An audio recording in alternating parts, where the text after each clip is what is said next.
Harga tomat di Kabupaten Oku mengalami kenaikan yang cukup signifikan. Jika sebelumnya dijual seharga Rp15.000 per kilogram, kini melonjak menjadi Rp20.000 per kilogram. Menurut pengakuan salah satu pedagang, kenaikan harga tomat ini mulai terjadi sejak awal bulan ini.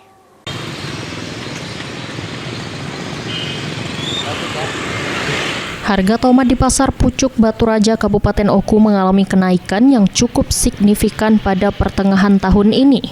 Menurut pengakuan salah satu pedagang Ujang mengatakan, sebelumnya harga tomat di pasaran hanya sekitar Rp15.000 per kilogram.